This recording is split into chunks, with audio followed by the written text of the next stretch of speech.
we just had an inflection point in Europe. And so that conversation about whether democracy is ascendant, whether it's inevitable, whether it's on the rise, whether it's on the fall, that's what we're going to talk about next. So I'd like to invite colleagues to the stage, Sasha Havlicek, Nahema Marchal, and Mark Scott, to talk about European elections. Thank you. Good afternoon, everyone. So we're here to talk about European elections and what just happened. I'm going to do a very brief introduction. I want to make this as interactive as possible, so if you have a question, put your hand up, fill in the app, do what you can.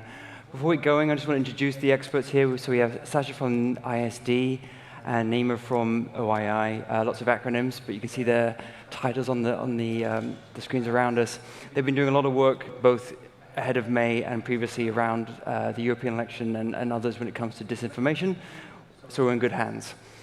So those introductions out of the way, I just want to start off, and not to parrot Julian King this morning, but the Commission's disinformation report that was published last week. And I'm just going to quote it. The evidence revealed a continued and sustained disinformation activity by Russian sources aimed to suppress, turn out, and influence voter preferences during the recent election. And I was struck by the Commission specifically saying Russian sources. What do you both make of that accusation? I was quite surprised, actually, by the number of incidences that were quoted in that report.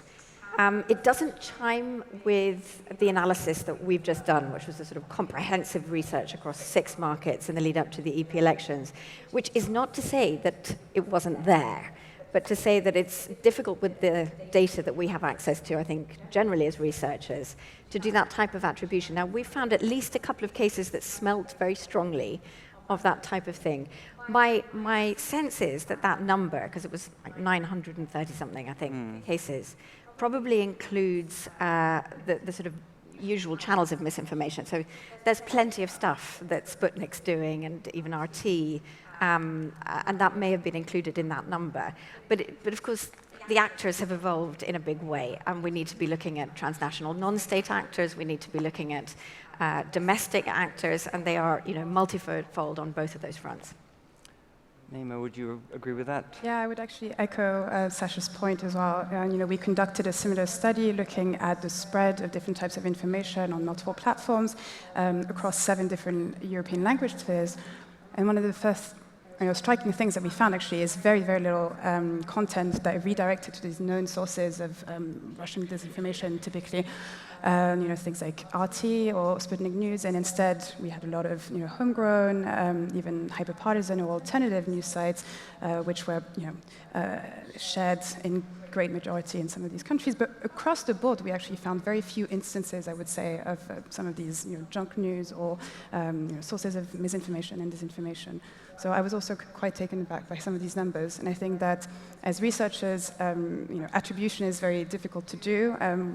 And even Facebook here earlier was talking about some of the challenges that they face themselves in being able to say definitely who the kind of actors behind some of these operations might be. They can point to specific behaviors, but not necessarily to the source or the actors who are behind it. So if we can't specifically attribute a widespread Russian influence campaign in the European elections, what did we see? There was a lot of stuff out there, both transnationally as well as domestically. I mean, Sasha, your report was included in the Commission's report, so I'll turn to you. Can you just give us a very brief overview of the type of activity we saw? Yes, I mean, I think that there's been an evolution of the actors, of the tactics, and of the targets in a way, or maybe just it's a much more complex picture maybe than what we had talked about in 2016 and looked for, and I think much media has been looking for hostile foreign state interventions and at fakery of content, fakery of distribution mechanisms. And in reality, we see in that tactical space something much more complex and nuanced happening. Less sort of outright fakery. I'd say the sort of manipulation often of credible sources of information and information that's essentially not fake, not false, not true, but to paint a picture used out of context. certainly manipulate it. And in a way, to tell a tale, I see it as a sort of transition from information warfare to narrative, sort of aggressive narrative competition or narrative warfare. And you see that dynamic really quite consistently across elections, but also beyond them, mobilize around a kind of culture war dynamic, around key policy wedge issues that are the sort of favorite policy issues for the authoritarian nationalists. Within the study I think you did for the Parliament, did you see any sort of coordination or themes being shared between domestic groups? So, if we think about misinformation in terms of the message, the messenger, and the distribution channels, I would say that we looked more at the content than the distribution channels. And indeed, I would again echo Sasha's point in saying that we've been doing this now for quite a few years, and we've done it across a number of elections. And I think one of the striking things in the context of the EP elections is that the nature, essentially, of some of the problematic or low-quality information and content that we saw in circulation had changed a lot. And in fact, there was a lot of hybrid content. So sources that were not, as you were saying, necessarily diffusing, downright false information, but who might have very selectively been reporting on true stories that presented a very one-sided narrative about specific political or social issues. And so I think what we have at play there is an attempt, essentially, to tap into people's emotions, but also try to validate or either amplify a certain type of worldview, as opposed to demeaning or derogating specific candidates, for example, in the context of the election. A lot of thematically of the content that we saw was revolving around migration, typically, some about climate change. During our data collection period, the Notre Dame fire happened, and so that was a very clear example, I think, of an event where all sorts of associations can be made. There was hints, essentially, that the fire had been plotted by Islamic terrorists, et cetera, et cetera. So there is definitely a qualitative, I think, shift when it comes to the messaging, at least, that we've observed since 2016. But it isn't to say that there wasn't inorganic, inauthentic, coordinated activity happening. And actually, we did find a few cases in every one of the markets that we were looking at, and there were other research organizations that did the same. It's just that the quantity of that, the availability, the ease with which we were able to come across this and sort of identify that was lesser than in previous election cycles. But there was plenty of that. And so there is still a question around just these sort of bad behaviors that the companies are looking out for. They're doing a much better job, but it's certainly not a done deal. And again, it is a difficult thing. The fakery of distribution, of course, is now not quite as obvious, though we did find really weirdly obvious bot activity in the context of the UK.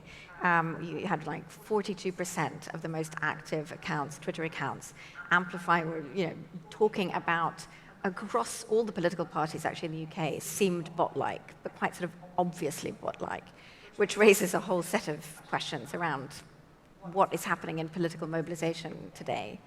So there was some of that, but it's less of that. It's more fake accounts, the stuff that's going to be harder to sock puppet accounts. All of those sorts of things were seemingly happening quite a bit. Well, where do you draw the line here, though? Because as much as the Notre Dame fire misinformation, obviously, disinformation was quite severe, but there's a gray area there where it's politicized speech, maybe speech we don't agree with, but for the far left, the far right, taking a point of view, legitimately getting their point across. Where, as researchers, do you see the line between that and the outright and quite sort of dangerous activity, say, around the Notre Dame fire? Where do you draw the line there? Well, firstly, there's a whole lot of hate speech. I mean, hate speech that would be defined as illegal in if it was offline, countries. yes. Offline and online. It is, in fact, illegal online as well. It's just that, we have difficulties applying existing laws online, and this is a challenge for policymakers, for governments, for law enforcement, for courts today. We need to be upskilling our entire systems in order to be able to deal with something. We saw plenty of harassment. It's also illegal in most of these contexts. Defamation, plenty of that stuff. So there's illegal content that needs to be addressed.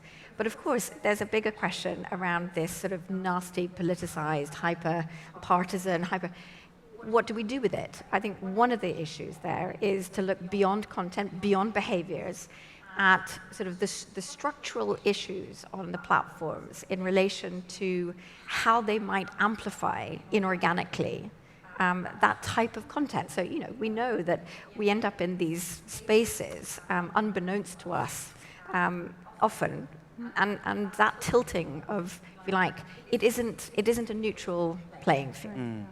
So I would say policy needs to head beyond content moderation and regulation, beyond just looking at cyber, hygiene on the platforms in terms of behaviors, and really start to look at that sort of distortive structural dynamic on the platforms. Yeah. Absolutely. I think as well we tend to, and understandably look a lot to the East. We're looking for specific actors, specific boogeyman, and I think it's also, high time that we start looking west, that we start looking, talking about the structural linkages that exist between, and we know that there are some between the far right in the United States and the one in Europe, and, we tend to focus on these themes because there is a lot of coordination that exists within certain parties, in effecting an efficacious social media strategy, and actually reaching the kind of constituency and voters that they want to touch. Does that constitute in and out of itself problematic activity? That's a question that I think that we'll want to be asking. Yeah. I think we need to be having a broader, more sophisticated understanding of what we mean by threat. There's a number of things and ways in which digital tools and social media are used by political actors that, on the one hand, can bolster the incredible powers of social media to reach constituents, to form transnational, essentially, movements and linkages. Sometimes it might be of either political volitions, different sides of the political spectrum. Is that problematic in and of itself? But I think understanding the first step in that is understanding the underlying structures and the way in which these collaborations happen. So I want to get onto that because I want to focus on the next steps. Final question just around the European elections, though. Compared to other parts of the world, Europe has gone the farthest, or one of the farthest, when it comes to content moderation and asking the platforms to do things. Code of practice, so some of the member states are moving forward. Now we are almost a month after the election. Do you think those policy recommendations, policy practices worked, were successful? I think we should welcome the fact that there was so much preparedness ahead of the EU parliamentary elections. I think you're actually in Politico who said it was the most hackable one, and there's tons of initiatives that should definitely be lauded for their somewhat effectiveness. But we should also think about, I think, the specificity of the EP elections and how representative or not it might be of a threat that is one continuing.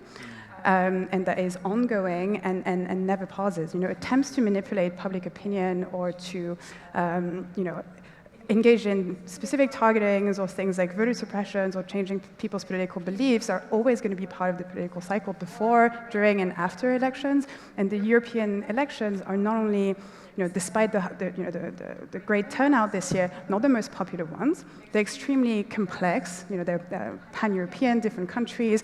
It's a proportional vote as opposed to a national one, and it's focused around parties as opposed to candidates. So all of that means that it was harder to try to sway the election in one way or another.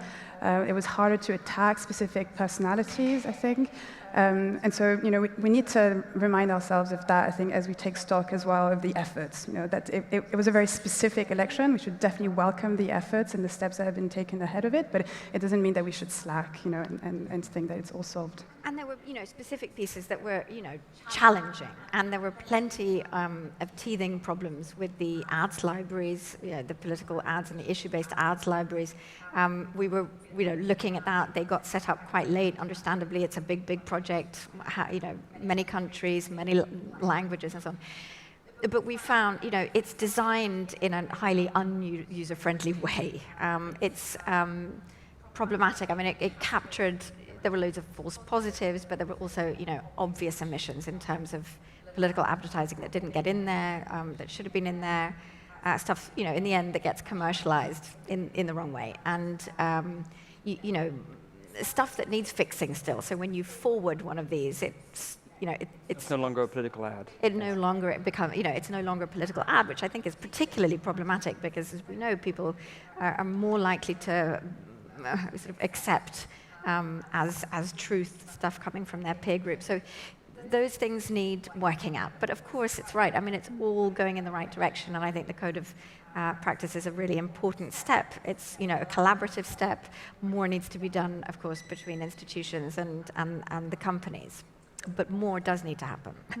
Okay, so if more does need to happen, and it's, as you said, not the only election that's going to happen in either Europe or the rest of the world this year, what do we do? I mean, if we're looking at a hybrid domestic-foreign actor mix where they're sharing tactics, sharing themes, maybe coordinated, maybe not, the platform is a relatively big black box. What can be done? What are some concrete next steps that recommendations you would give to any policymaker?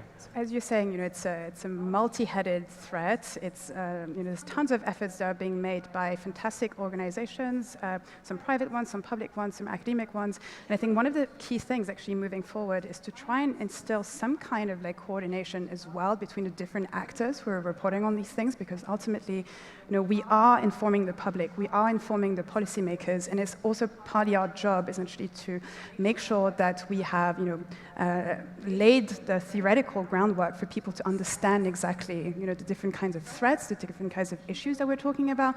Not all information operations are made equal. On the one hand, we might be talking about governments, we might be talking about civil society, some of the peoples that are attacked are individuals. And so I think working together, not just pass each other to further essentially our understanding and the refinement of how we understand these issues, I think is going to be key, moving forward, and also moving beyond elections. Sorry. I mean, I couldn't agree more. I think the big gap right now is that, just in terms of our approach to this space, is that many actors, many of the sort of international institutional actors set up to look at these issues are looking at the issue in a limited way. So they're looking, again, primarily for hostile state actors and specific ones. And they're limited in terms of what they are able to really deep dive research. You have certain organizations then going beyond that. The connecting of the dots, essentially, as you were saying, I mean, the actors are very diverse. You have transnational non-state actors, a whole combination of, right now, I mean, just with the European parliamentary elections, American special interests, religious groups, the international alt-right, and their sort of European equivalents. On the domestic front, you have a combination of populist and extremist groups doing all of this. There's a bleed. The line that between foreign and domestic, between state and non-state, between legitimate and illegitimate, is ever harder to really define. And so we need a comprehensive approach where we start to look at genuine, sort of an open platform where methodologies can be shared, that the sort of black box of many of the tools that many of us are using is sort of starting to be opened up, where we can interrogate the research, common methodological frames, and better coordination on a transnational basis in terms of the research and the analysis across these different actor sets, across these different tactics, is going to be absolutely vital. But again, just in terms of the companies, I do think that we are going to be seeing over the forthcoming period, certainly in the UK with the white paper on digital harms, a move in the direction, again, moving beyond just the content moderation conversation to some of the structural issues, and data will be at the heart of that. Data in a number of ways. We need the data. Somebody needs to have access to the data. Third-party verification, review, of what has actually happened during these elections. And I hope real-time in future electoral cycles, but also across these sort of issue areas of campaigning that we see, is going to be vital. And some system needs to be established for that to happen. I mean, just for balance, and I presume our Facebook colleagues are going to say this when the Q&A starts, that the platforms do say for privacy reasons they can't share the data at this moment. But if we believe that or not, that's another question, but that is the answer they give. I know we have a couple minutes left before we open up to Q&A, so please get your questions ready. I suppose my question comes down to the platforms themselves. Do you think they're doing enough when it comes to not only just providing data, but also climbing down on fake accounts, providing transparency to policymakers, to researchers. They're playing a very big role in this.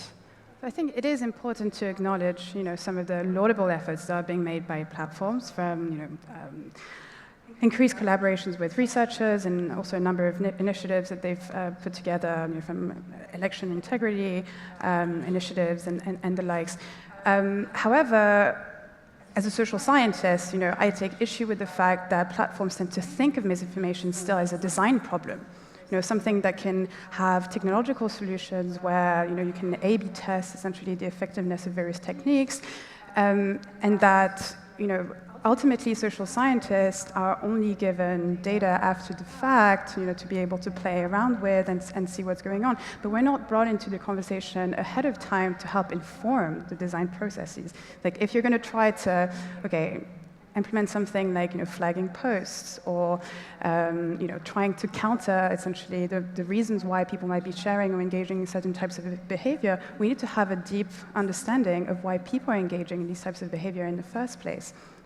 I often hear from platforms as well that content is not the same thing as behavior. People might be engaging in certain types of behavior, notwithstanding the fact that the content is polarizing. Again, social scientists and people who have a deeper understanding of those precise questions, I think, need to be brought in, and be in conversations with platforms as they develop these efforts. I totally agree. I just add one thing, which is that often the policies of the platforms are applied somewhat sketchily across different geographies. And I would just say there is a real need to look at some of the less watched environments in which these things are happening. Of course, across the board, all the harms, we do work across all these issues from terrorist and extremist content, hate speech, through to the misinformation space. And it's just very variable. And where there is a lot of spotlight and media and public and policy attention, the record is better. And we haven't even got into end-to-end encrypted messaging and WhatsApp, etc. I think we'll be back, won't it? We have about 9 minutes left. I would love to open up to some Q&A. The gentleman here at the front, if there's a mic. Could you stand up and say where you're from, please? Hey there. All right. I'm from Switzerland. Hello. I'm a reporter for Das Magazin in Zurich. And I work on disinformation. And so we're speaking about threats and the domestic front and information warfare. And how big is that threat? So I've done a bit of historic research trying to quantify the effect of historic disinformation, like in the 60s and 70s. Like the researchers that I spoke to, like Douglas Selvage, doing research about Stasi disinformation campaign, they're like, the effect was almost nothing. So could you at ISD give me an idea of how big is that threat? So it's impossible for us to know, again, because we don't have two things. We don't have a view under the bonnet in terms of what's actually happening, what's reaching who internationally on and across these platforms. We just don't have visibility on that. And I would say, just a word of caution, because thankfully, the world online is not a mirror of the world offline. And in fact, we did see, for instance, that the absolutely hyperactive engagement and activity of populist parties, just on Facebook, for instance, in relation to all other political parties in the lead up to the elections, wasn't in the end reflected in electoral outcomes. And so, this is a much, much more complex picture in terms of causality than just one source and one medium and so on. We need to take that wider ecosystem into perspective. But I would say things have changed because of the nature of this, our information revolution. The potential to draw people into worlds that convince them. And again, it's this sort of question in my mind of the extent to which we are inorganically, in a sense, pushed information and content. We end up in ecosystems which are closed as a result of the data usage, ad tech marketing, and sort of algorithmic design of these platforms. And I think that those iterative spaces, I think, can be vastly influential.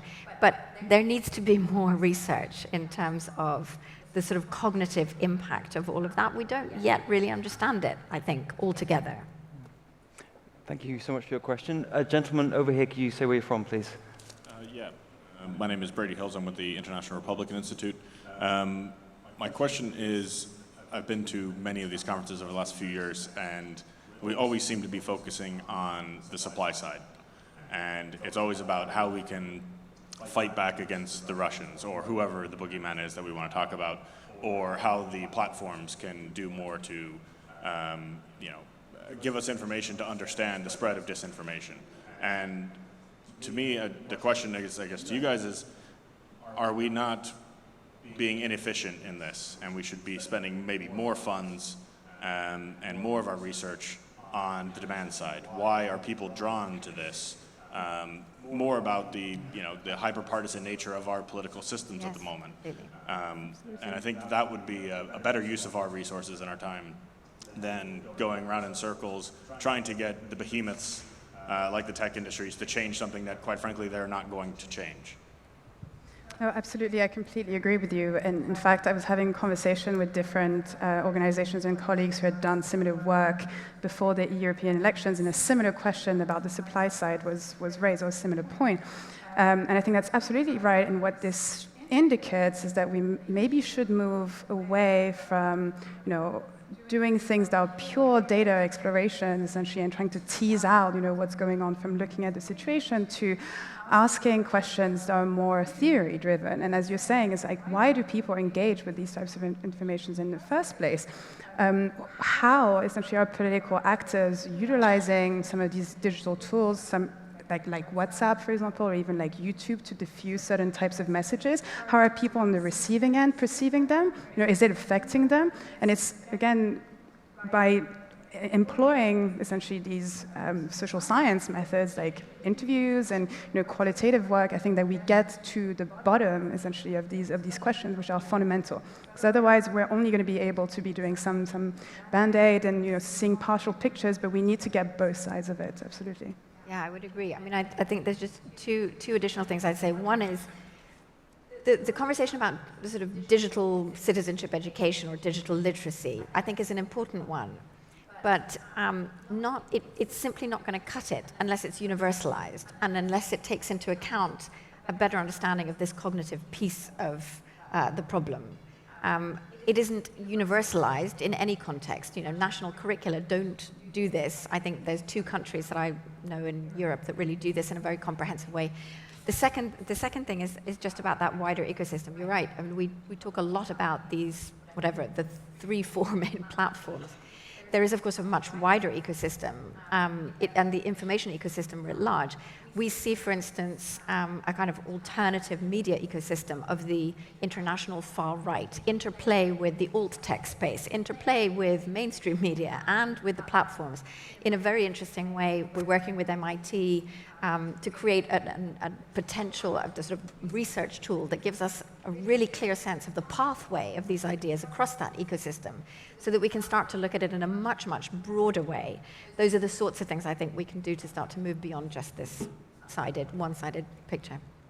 I would also add cynically that politicians like to blame other people, and therefore blaming a tech company rather than blaming political parties and their own actions might be what it also might be going on.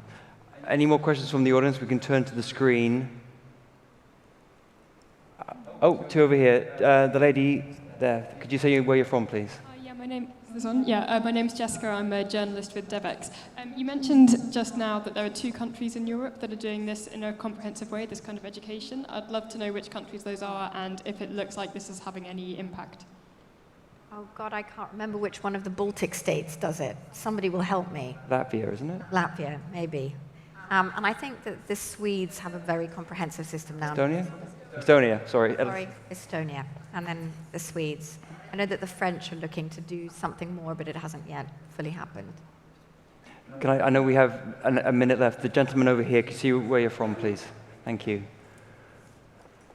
Hi, my name is Loran Yuri. I'm a political analyst at Political Capital Institute. Related to the previous question of Brady on the demand side. Is this a task to deal with for the NGOs, the market, or is it rather a task for governments or other authorities?